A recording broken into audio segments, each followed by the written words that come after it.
জয় হনুমান। আমাদের এই রামনবমীর দিন না আমাদের বাড়িতে হনুমান পুজো হয়। তো আমাদের বাড়িতে এতদিন মূর্তি ছিল না, তো মূর্তিটা প্রতিষ্ঠা করা হলো হনুমানের। সেই জন্য অনেক রকম পুজো ছিল, 3 দিন ধরে আমাদের বাড়িতে অনুষ্ঠান হচ্ছিল। তো প্রথম দিন এটা পুজো পুজো হওয়ার পরে হোমযজ্ঞ হওয়া, তারপর হোমযজ্ঞ নেভানো, এগুলো আমার বাড়ির লাইটিং অনেকটা করা হয়েছিল। তারপরের দিন একটা ভজন কীর্তন হয়েছিল, সেখানে একটা সন্ধ্যা আরতি ছিল, কিছু ব্যানবাসী পণ্ডিতজিকে বলা হয়েছিল, তারা করেছিল। তো এগুলোই ছিল।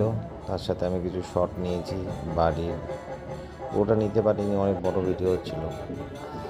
তো সেইটুখানে যেটুখানি পেরেছি নিয়েছি কিছু। লাস্ট দিন ছিল, খাবারের প্রোগ্রাম ছিল। এটা আমার বাড়ির ব্যালকনি, মানে ছাদ, ব্যালকনি নয় সরি ছাদ। তো এখানে খাবারের অ্যারেঞ্জমেন্ট করা হয়েছিল, যেহেতু আমি আগের দিন তুলেছি তাই এখানে নেই। এটা সেই খাবারের দিন, মানে লাস্ট দিন। এই জায়গাটাতেই ছবিগুলো কিছু ক্লিক করছিলাম র্যান্ডামলি। পুজো মানে কিছু ফটো তোলা, এটা তো বোঝাই যায়, কিছু ফটো তুলতে হবে, কিছু স্টাইল দিতে হবে, এই হচ্ছে ব্যাপার।